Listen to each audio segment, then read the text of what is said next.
Now, there are over 150 world leaders currently in attendance at the summit. President Bola Tinubu had held bilateral talks with the South African President Cyril Ramaphosa to discuss international development to address Africa's specific needs before the summit.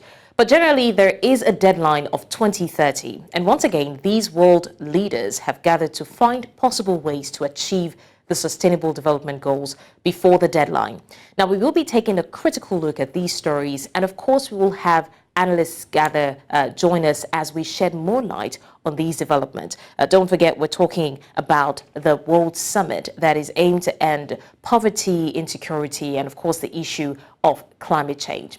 But let's get into the conversation. But before then, here are some things that we need to expect from the meeting. Now, before it comes up on the screen, I'll just like to, okay, there it is. The 78th UNGA 2023 expectations, the SDG Summit. It will bring together leaders to reaffirm commitment and review implementation of the Sustainable Development Goals at the halfway mark to 2030. Don't forget, we did mention that there is a 14-year deadline. Now, the Climate Summit is an opportunity for leaders to also demonstrate their collective commitment to respond to the mounting climate energy. Well, joining our gathering today as we discuss the summit, the ongoing summit, we have Gibson Nyikadzino, a political and international relations analyst all the way from Harare, Zimbabwe.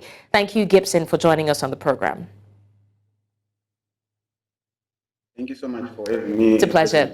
All right. Also, we have Michael Lanre Toluhi, the African Affairs Analyst, joining us all the way from Manchester in the United Kingdom. Thank you, Michael, for joining us. Thank you. Thank you very much. All right. Now, there is the UN General Assembly meeting currently going on, gentlemen. I would like for us to start with the basics. What is the essence of this meeting, and what has been the benefit over the years? I mean, a lot of people, critics especially, would say that this is just a meeting where people come and demonstrate power and show what they've achieved and go home without a tangible solution being achieved. So what exactly is the essence of this meeting? Michael, do you want to go first?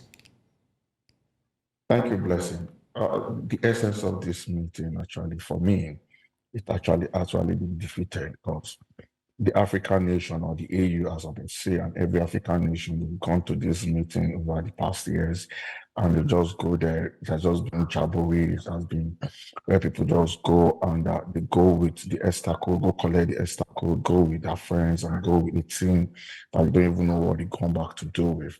See, the West go into these meetings knowing what they want, and they get what they want.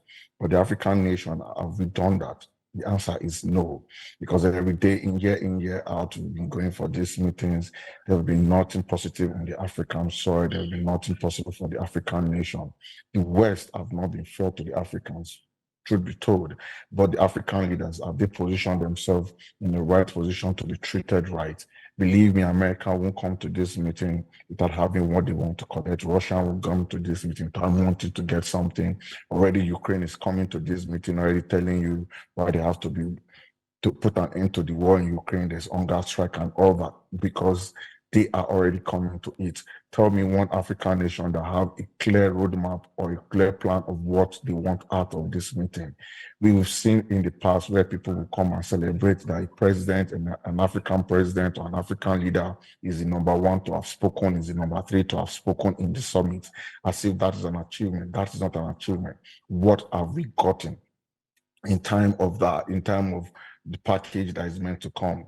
Here we are meeting in the 78th Assembly, and what is it about? It's talking about the midterm of the SDGs. And what are the SDGs? The 17 SDGs. And they're talking about renewable energy, climate change, and all that. What is the need for Africa? I will have expected the African nation and African leaders to have met and go in one front to know what is happening, to know what they want to get. Because if you are going into sustainable development goals and going to renewable energies and all that, what is the need for Africa? What will Africa get? What will not be in need for Africa? We've not done that. We are just going in. Everybody's in New York, going with a long entourage, because that's what they do year in, year out, without a clear cut or clear mandate of what they want to get. All right, thank you for that, Michael. Gibson, do you share the same opinion with Michael, or do you have a varying thought? Yeah, I would like to potentially agree more with what Mike said, but at the same time, I would want to make an emphasis that the institutional structure and the administrative architecture of the United Nations as it is exclusionary in terms of policy, in terms of the agenda, and in terms of the operations. So when you look more of it, it is tilted or inclined to serve the interests of generally the Western countries and to the disadvantage of nations of the global South. Why am I saying this? The agenda already that's being expected when people discuss issues to do with global solidarity. You realize that the solidarity which is going to be pushed mostly by the Western states is the solidarity towards the Ukraine issue, and also trying to give emphasis to the exclusion of Russia maybe and China. So for us here in the global South, how we see the institution is an element of making Africa a subservient member, or making African states subservient members to the domination and to the hegemony of the Western countries, who take this opportunity probably to lecture Africa, to lecture the world about what has to be done. So we are seeing that African leaders are going there. Therefore, they do not have leverage to negotiate what is in the interest of their people, what is in the interest of their countries, and how they intend to maneuver the dimensions around the agenda of the UN General Assembly meeting at this 78th session. So I would want to agree with Mike and add that this institution, it is inclined to serve not the interests of the whole world, because from its formation in 1945, you realize that it was formed after Europe had gone through severe wars, two brutal wars, and to institute and negotiate the interests of Africa from that point of view, when from the onset the interests of Africa were not considered. It is actually difficult now for African leaders to expect to give a change in terms of administrative and operational dimension, considering the changing circumstances that we have faced since the turn of the millennium. All right, very strong point from you both there. We're going to come back to the agenda of the UNGA, but in the meantime, I earlier mentioned that 8 years ago there was a 14-year deadline given to achieve the Sustainable Development Goals by 2030, and we're 7 years down the line, halfway, and there are about 17 goals yet to achieve in total before this deadline. Do we see any possibility of that happening, especially with these meetings being facilitated, Michael? Yes, thank you, Blessing. This meeting has it's serving as a good catalyst for changes to start. But and these goals, these 17 lofty goals, they're lovely and they're attainable. They can be achieved if we are sincere about it. But like Gibson has said, the Western world have just been, they've positioned themselves to just be the benefactors or the beneficiaries of these, while the African nation will work hard for it. And like we said, look at it. We are going into a meeting where people are not being sincere, people are being shady with what they are bringing on board. And we know that the African leaders have not gotten it right, and they don't know what they want to pretend or present, or they even know what they want to present. But for some reason, for some media, nobody's doing what they need to do. Because you look at it, now we want to go into, one of the goals is we need to see how we provide health for every child and all that. What is the healthcare system looking like in Africa? The primary healthcare, what is it looking like? I can say it's second to zero, if not zero. What is it? How many child can have the basic education? Where is the food security? Where are all these things? They are not there. And all that, our leaders are still going to this meeting.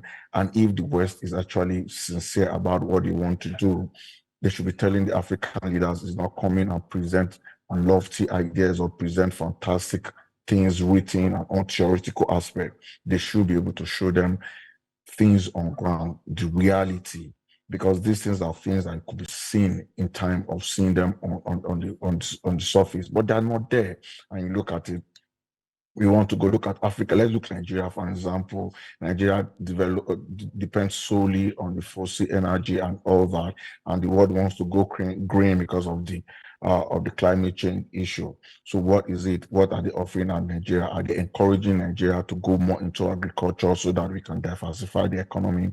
They're not doing that. Look at it in Nigeria, with all the uranium in Nigeria, and we want to go to sustainable energy, alternative energy, like we say. We see how France has managed Nigerian resources and all that, and they've not done that. We look at the cobalt that you can find in Congo. What is obtainable to an average Congolese? These are the things. So these goals are actually, they can be met in 7 years, because 7 years can be short and at the same time can be a long time to meet them, but there must be a sincerity of purpose. And as long as the world leaders, especially from the Western world, are not being sincere with how they're looking and how they're pursuing this, it might not be, and it might just be another jamboree. We know we had it used to be Millennium Development Goal before it turned to Sustainable Development Goal 8 years ago, because the Millennium Development Goal were not able to be met. The Vision 2020 now turned to Vision 2030. We need to understand all this. The people, the leaders, and the entire world need to be sincere. But I blame most, for me, the African leaders need to play the good role which they've been elected to do, or which they've been selected or elected to do, by standing for their people. And the West needs to be supportive, and the West need to be more selfish, and need to be less selfish, concerning all their demands from the African nation. Now, logically speaking, without these people just coming to mark attendance, we're not saying that's what it is. But now, Michael, you have extensively talked about the possible ways that these goals can be achieved. Another thing, or some other things that are at the front burner of the conversation, we have ending poverty, we have equality, and most importantly, climate crisis that we see the deteriorating situation and the effect of it. There was an earthquake in Morocco recently. There was also a flood in Libya. And of course, there are warnings of impending floods in Nigeria. The situation is obviously getting worse. Now, Michael, based on, you have given some possible solutions to this world crisis. I would like to get Gibson's opinion also. What exactly can we say or do differently, like I said, aside just coming to mark attendance and build more international relationships? What solutions can be offered to solve these problems? So thank you for the question. I think it is critical. So I would say having the United Nations as a unit is good for African countries or world countries to ensure that there is the maintenance of peace as formulated in the UN Charter. But I would also want to highlight that the dependence of African states mostly on the programs that are given to African states or other states by the West, it is a danger, because some of these initiatives, for instance, the need to end poverty, you don't need the United Nations to make a declaration that we should end poverty, or you don't need the United Nations to make a declaration as part of its programs that we are going to, we should have issues to do with equality of opportunities, gender equality, clean energy, especially in this era.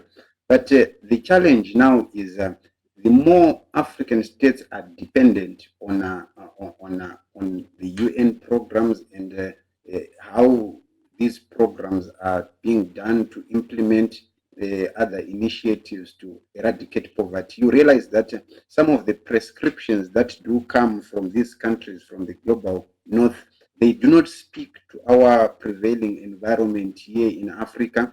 For instance, when we talk of the issues to do with climate change, we are suffering effects, like we are saying, floods and other things. But for us to get prescriptions from the West that do not speak to our environment, I think that dependence is highly affecting our capability in terms of how we should pull our people out of poverty and institute programs that deliver what should be done. And then secondly, I would also want to highlight that it is incumbent on our leaders to facilitate initiatives that are independent in nature, because the more we depend on outside states, despite that it is the issue to do with cooperation, the more we depend on them, the little we do things for our people in terms of sustainable development, food security. Because how, for instance, in this era, with the landmass that we have in sub-Saharan Africa, for instance, but we are the poorest continent. We are the continent that is suffering most food shortages, and now most of these things are worsened and determined, for instance, by the Russia-Ukraine war. So I'm saying, in terms of sustainable development goals, the next 7 years should be critical for African leaders so that they invent or come up with mechanisms that address their circumstances or their social milieu, the environment that we are in, unlike waiting for prescriptions and recommendations that come from outside. Because one, we have challenges, for instance, with financing models, because whoever is going to institute a program or an initiative, they also determine the nature of funding. And we know that the sincerity there is not clear, because since the Copenhagen summit some 14 years ago, the European countries, they've been promising money to deal with issues of climate change in Africa. We go to the 2015 Paris Agreement, the same was done, but nothing has come up. Even when you look at the COP26 summit in Britain 2 years ago, it did nothing enough to address our needs. So I think African leaders should desist from the mentality of total dependence on the global north, and then come up with initiatives that deal with how, as Africans, we should address our concerns and implement the packages of our SDGs. All right, thank you for that, Gibson. Well, technically, I think that it has been established for a long time now that, I mean, the West sort of backed off on their promise to, fund the climate change activities, the things that we're going to have to do to tackle the issue of climate change. But anyways, gentlemen, please just hold on with us. We have live visuals from the UN General Assembly now. Antonio Guterres, the president of ECOWAS, is currently speaking, and we're going to be listening to what he's saying.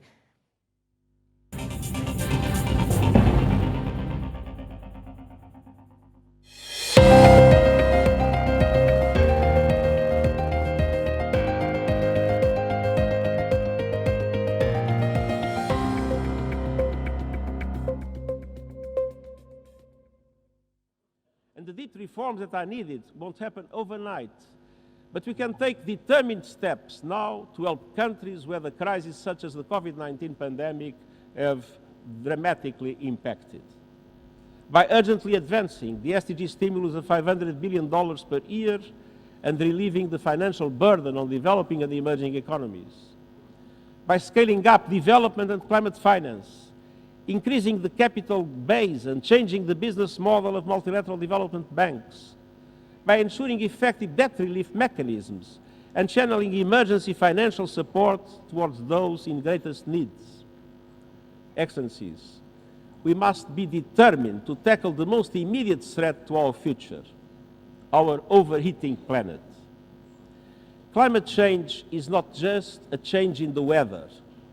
Climate change is changing life on our planet. It is affecting every aspect of our work.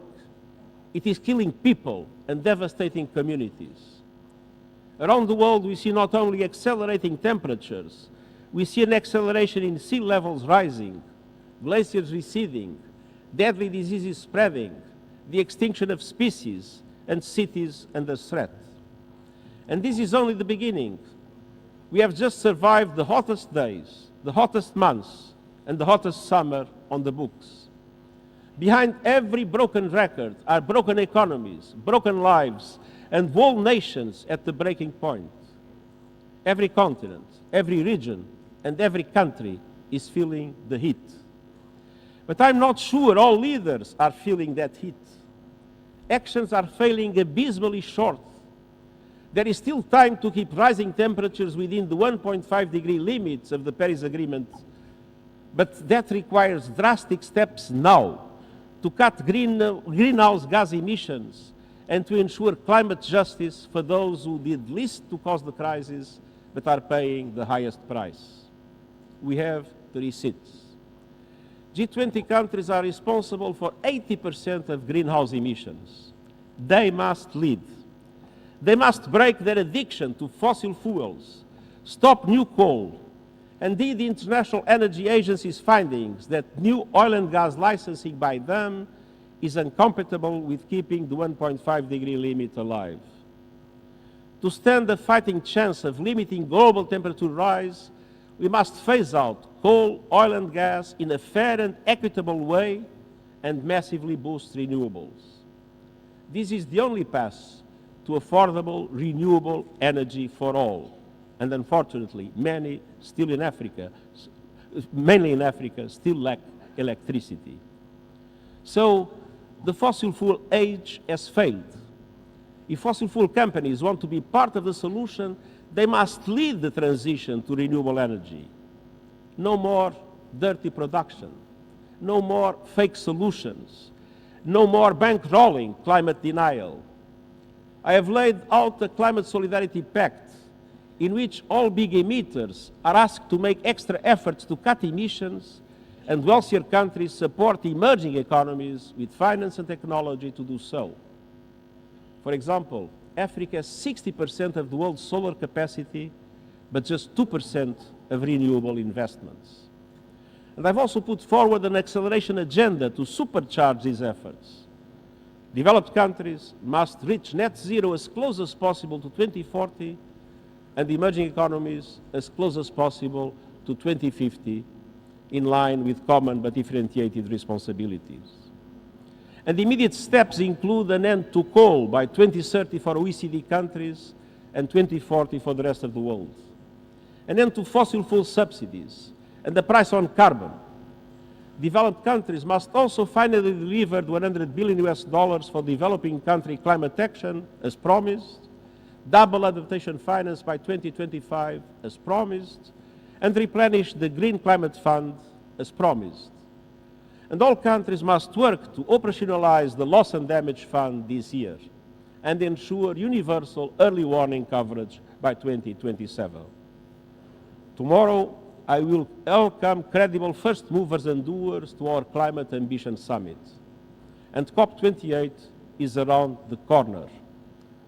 Climate chaos is breaking new records, but we cannot afford the same old broken record of scapegoating and waiting for others to move first. And to all those working, marching, and championing real climate action, I want you to know that you are on the right side of history and that I am with you. I won't give up this fight of our lives. Excellence. Excellencies.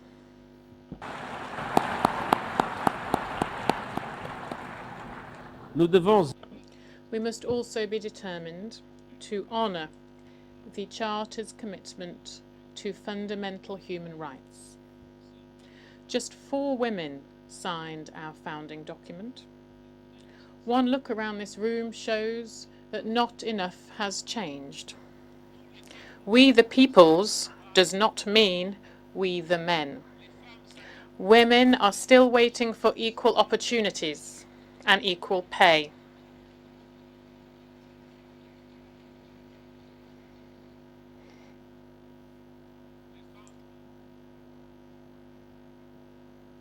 Women are still waiting for equal opportunities and equal pay, for equality under the law, for their work to be valued and their opinions to count.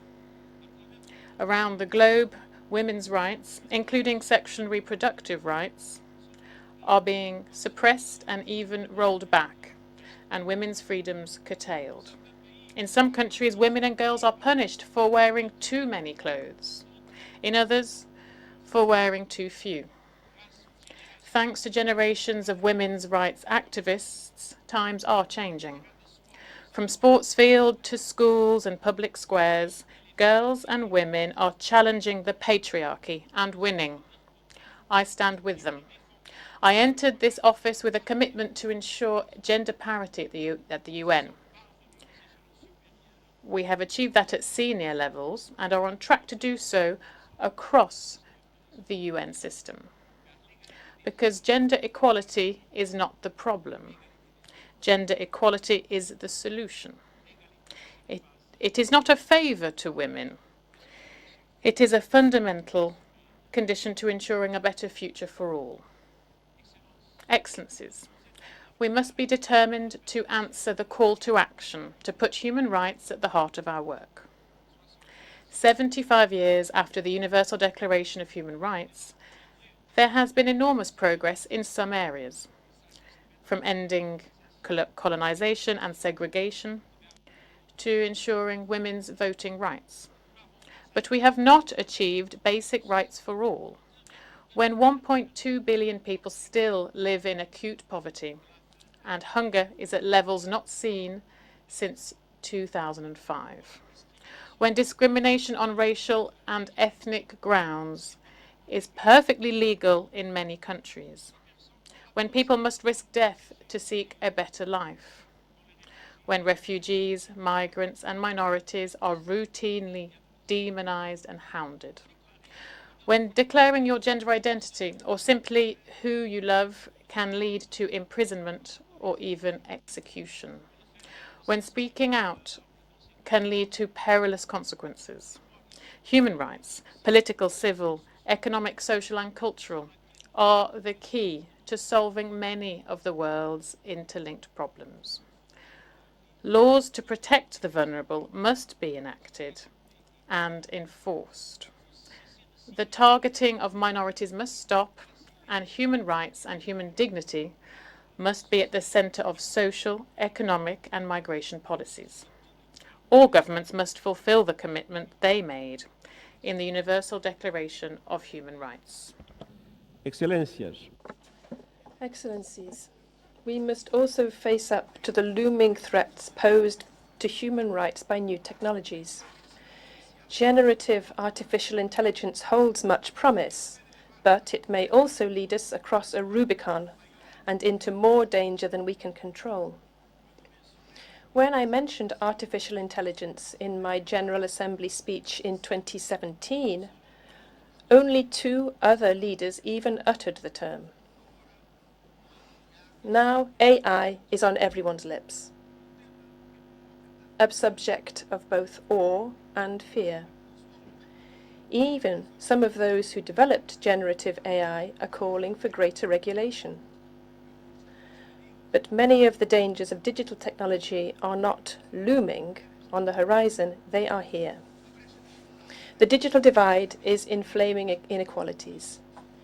Hate speech, disinformation and conspiracy theories on social media platforms are spread and amplified by AI, undermining democracy and fueling violence and conflict in real life.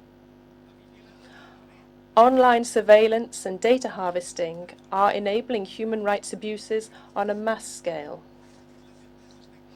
And technology companies and governments are far from finding solutions. we must move fast and mend things. New technologies require new innovative forms of governance, with input from experts building this technology and from those monitoring its abuses. And we urgently need a global digital compact between governments, regional organizations, the private sector and civil society to mitigate the risks of digital technologies and identify ways to harness their benefits for the good of humanity. Some have called for consideration of a new global entity on AI that could provide a source of information and expertise for member states.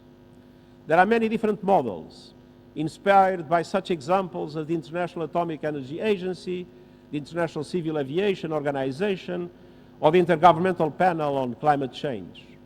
And the UN stands ready to host the global and inclusive discussions that are needed depending on the decisions of member states.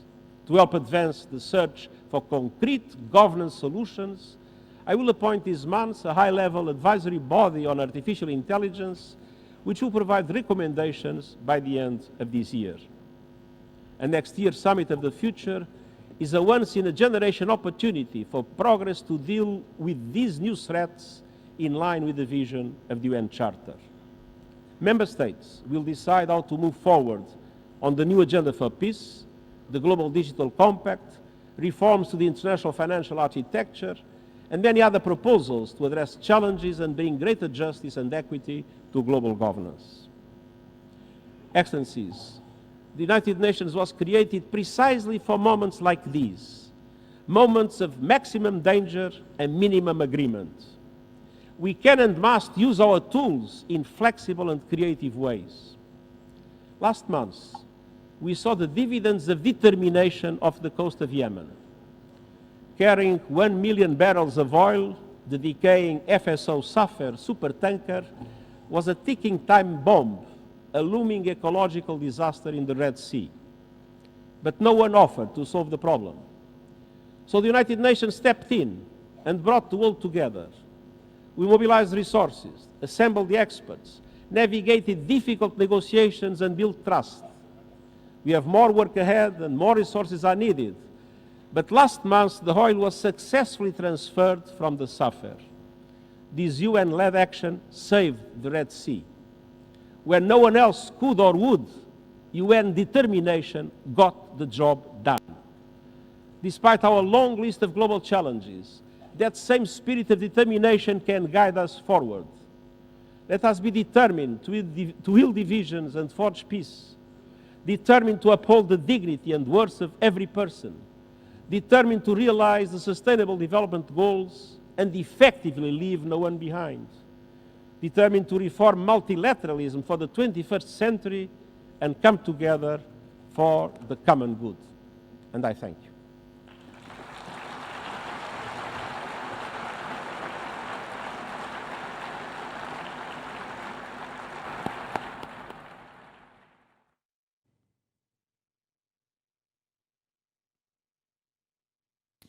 Well, that was the United Nations General Assembly, and that was the United Nations Secretary General, Antonio Guterres, who just spoke. Now, three major things that he pointed out. He talked about climate financing. He also talked about gender inequality, which we have been seeing countless recurrence of it in different parts of the world, especially on the African continent. I mean, just recently we talked about Zimbabwe women coming out to protest the cabinet that the president recently appointed. Now, the Secretary General also touched on the issue of the level of poverty and hunger. Now, it's a good thing that he talks about climate financing because I still have my guests with me, Gibson and Michael. Thank you so much for still being here. Now, before we joined the live visuals, Michael was saying something about climate financing and talking about it's high time we stopped depending on Western countries because obviously they can't live up to their promises of funding, how we can tackle climate change. And now the United Nations Secretary General has talked about climate financing, reiterating the fact that G20 countries are responsible for 80% of greenhouse emissions. He also says that 60% solar capacity is what Africa has and 2% renewable investment, which is not so much of a good thing. So I think I'm going to come back to Michael now. Gibson has talked about it. Michael, what is your view on climate financing generally? Yeah, thank you, Blessing. It was listening to Mr. Antonio Guterres. He looks like he knew what we're talking about. And like I said earlier, when it comes to climate financing, we don't need to depend on the Western world because there's really no business why Africa should be depending on the Western world. Rather, the Western world should be depending on Africa. We have everything. Africa is such a blessed continent, a blessed land. with all things you want to say. We have the weather, we have the soil, we have the land mass, we have the appropriate size of land, appropriate size of water. The weather is just everything all about us is good. So why should we depend on them? Look, we have arable land where you can plant. Look back in Nigeria, you could eat your corn, roasted corn.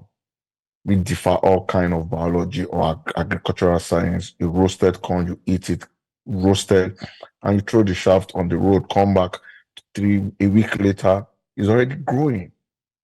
Cooked corn is growing. It shows how blessed and how fertile our land is. So what are we talking? Even when we are going to renewable energy, biodiesel, I have a friend that will do biodiesel, will process biodiesel for his domestic use. To tell you how talented we are smart, we have the smart, we have the brain to do that, we have the resource, we have the human resources, we have the natural resources, we have every resources needed to excel and to strive. Then yet we are waiting for the Western world that even before they finance us, they hold back and they give us conditions that are better for them, condition they feel it's of the benefit to them, not of the benefit to the African nation or to our culture. They introduce all kind of things to us just for them to finance us. And it is wrong, because if you have 60% of the solar power which the world need, or the solar potential the world need, why are we not harnessing it? What does it need? What does it take for us to get to where we need to get to? What does it take for us to do the needful? All we just need is sincerity of purpose and the political will, because whether we like it or not, we need leaders that have the political will to want to do what needed to be done. Because we've seen in the past the African leaders, the AU, and the sub-regional region, AU, ECOWAS, and the leaders in different countries, they've lacked the spine, and they've lacked the political will to do the needful for the people. Because just like Gibson had said, do we need the UN to tell us what to do? Do we need UN to tell us that there should be no poverty, there should be zero hunger, there should be gender equality, there should be clean water and sanitation? We don't need people to tell us that we need to keep our environment clean. We don't need people to tell us that we need affordable and clean energy. We don't need people to tell us that we need decent work and economic growth.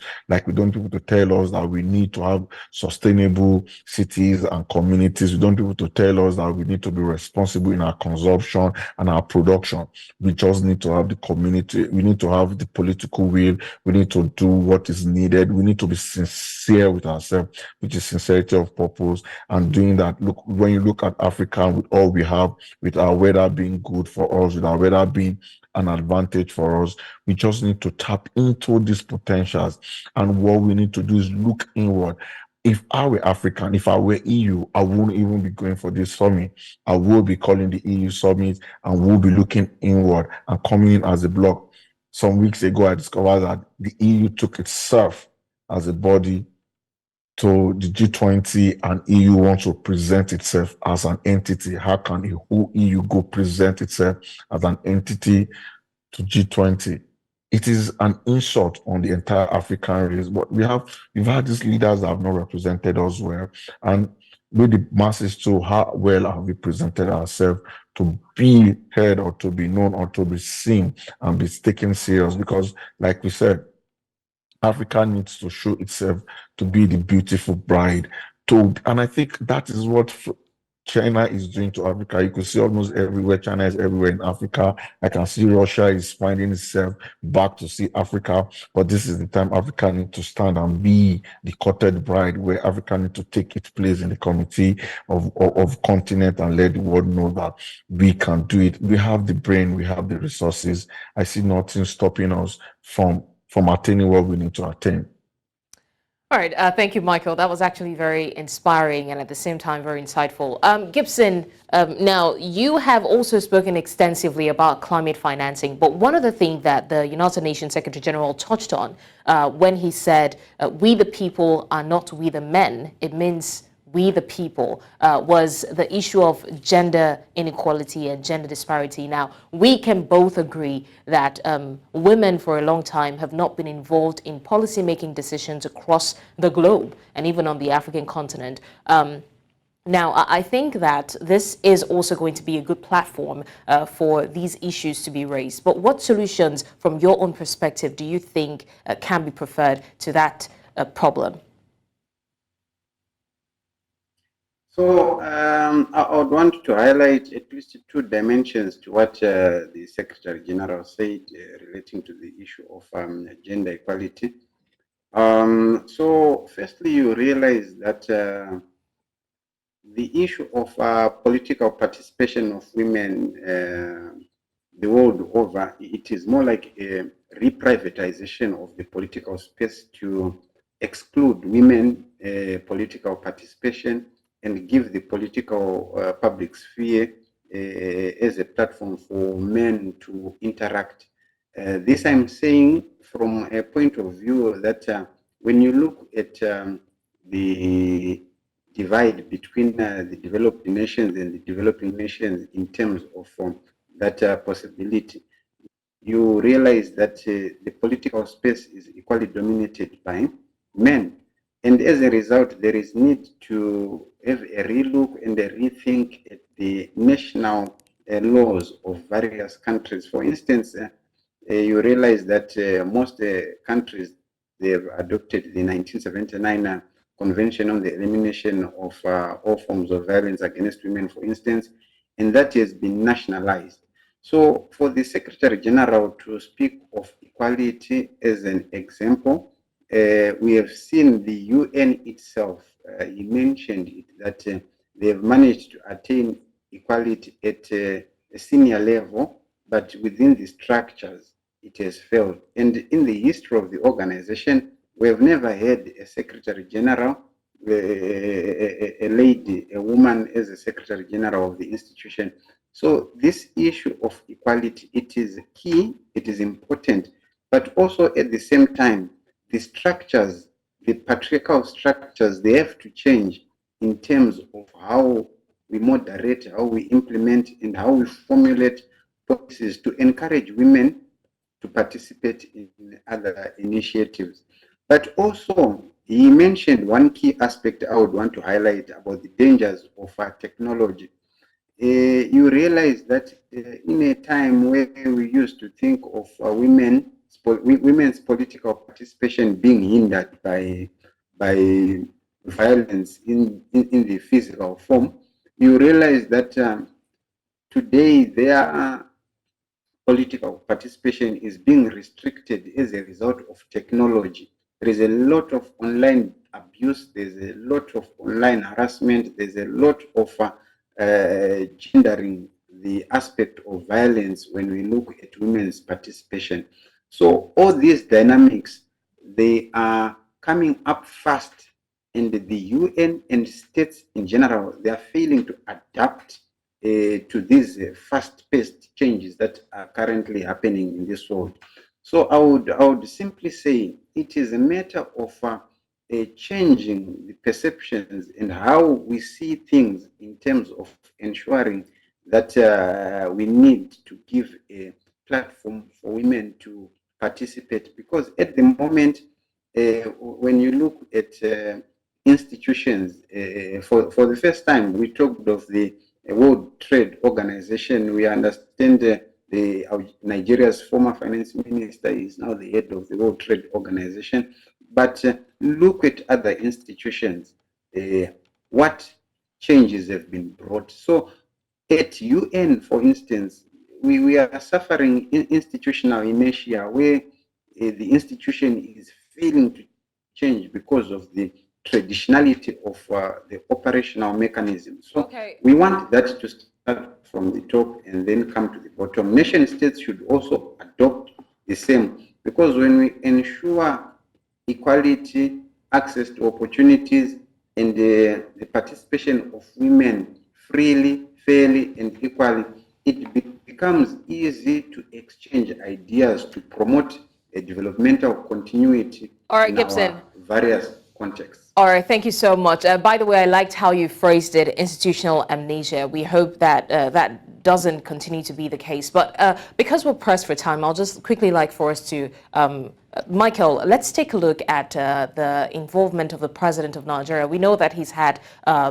so many of these kind of events in recent times. Now, he is also the head of ECOWAS. I'm talking about Bola Ahmed Tinubu, and he will be speaking today as the 15th speaker for the day. Now, some years ago, it was the late Umar Musa Yar'Adua. There was also Olusegun Obasanjo on that podium giving their speech. Now, we can't exactly say what his speech is going to be, but what are the things you expect him to bring to the forefront of the conversation at the summit? Oh, yeah, thank you, Blessing. Like I said, you see, even when you were making your statement, you said it's going to be the 15th speaker, and that has always been that's one of the things we've dwelled on in the past, where we want to know the number of time or the QE number we fell into in the queue, which I think it is totally wrong. But like you said, the Nigerian president, what is he going to bring to the table? What will I be expecting him to be speaking to? Believe me, I'll be expecting him to be speaking to the power that be, to be leading. Yes, he might be the president of the ECOWAS or the leaders of ECOWAS, but whether we want to take it or not, Nigeria is meant to take its place in the Red Committee of Nations, being the leaders of Black race, not just Africa, but the leader of Black race. Believe me, once Nigeria is right, once Nigeria can get it right, the entire Black race, Africa will get it right. We might want to believe it, we might not want to believe it, but that is the truth. So I'll be expecting the Nigerian president, because based on what his spokesperson and Judy Ngelale have told us that the president will be meeting with tech giants like Microsoft, which is Meta Technologies. We're going to be meeting with ExxonMobil and General Electric. These are the people he wants to meet, that we've been told he wants to meet. I'm expecting him to tell us what is the plan he has for Nigeria, what is the plan Nigeria has for Africa, what the plan Nigeria has for the Black race, how Nigeria wants to take its place has been a power block in the entire world, because like I said, Nigeria has all it takes to lead the world. Nigeria has a place to take. So what is he going to be telling them? Is he fully alert at what is happening? And is he there to let us know that these are the potential Africa has, and these are the potential Africa has, and needed to be harnessed? What is he going to be telling us about the Nigerian nation and the Nigerian state, and what has Nigeria done right? What has been the problem of Nigeria, and how is he planning to give us visible solution and practical solution, and not the normal storytelling? Because we've seen most of African leaders go to this podium and go to this world stage and tell us a good storytelling. We are tired of storytelling. That we are looking for practical solutions. We are looking for people moving in the right direction, and him telling us what Africa needs to do and what Nigeria is doing to ensure that Africa takes its rightful place in the when the world at the world stage. All right, thank you for that, Michael. Now, very quickly, Gibson, we understand that there are certain global disputes amidst world power in different regions of the world, different regions of the continent. And there are speculations that this dispute is going to be sort of a distraction, and it will not exactly allow for peaceful resolutions, or at least agreeable conclusions at the summit. And in fact, some of the world leaders are currently not present at the summit because of some conflict that needs to be resolved and or whatnot. What is your thoughts on that? So Gibson. when you look at the unfolding conflicts in the world, they are actually shifting the dynamics in terms of cooperation among states. There is an element of trying to silence one player against the other side of the world. For instance, I would just want to give an example of the Russia's special military operation in Ukraine.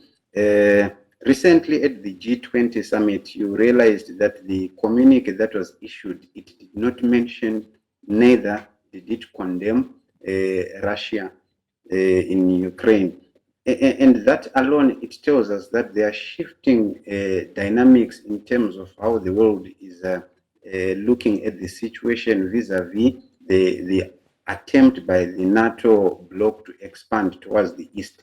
And when you look even here in Africa, the issues to do with Niger and the Sahel, that tells us a lot on how states are now intending to cooperate because of the changing security and defense capabilities they have.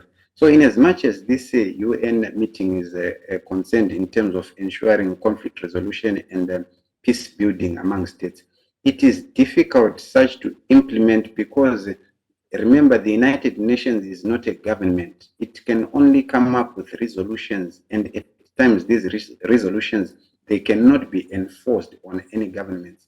Since February 24, 2021, when this operation last year when it started in Ukraine, if the UN had the power to stop, it would have stopped. But when you look at how it has been managed, it has tried to exclude Russia, exclude Africa, coerce Africa to side with the West, all those things. So I think in terms of the dynamics around the conflicts that are going on, we need to ensure that peace has to be prioritized, because without peace, there is no global development. Without peace, there is no mutual cooperation, among other things. Okay. All right, Gibson, thank you so much. I want to take this time to say thank you to both my guests. You both have made this a very interesting and insightful indeed. Thank you, Gibson Nyikadzino, political and international relations analyst from Harare, Zimbabwe. And thanks, of course, to Michael Lanre Toluhi, African affairs analyst, all the way from Manchester United. Now, the 78th session of the United Nations General Assembly is still currently ongoing, and we still have world leaders, including the president of Nigeria, who are yet to speak and who we're looking forward to hear them speak at the summit. Now, don't forget that there is indeed a deadline. There was a 14-year deadline, but we're halfway through, 7 more years to go, and we're hoping that by the end of a 2030 deadline, there will be remarkable progress, or at least a total reform of the economies and the world problems that need solution to achieve the Sustainable Development Goals. Now, News Central will still be giving you updates on the UNGA currently going on, and please stay tuned. Don't forget to join us again on Village Square Africa as we bring you more interesting and insightful stories across the African continent. Thank you so much for joining us. My name is Blessings Mosugu.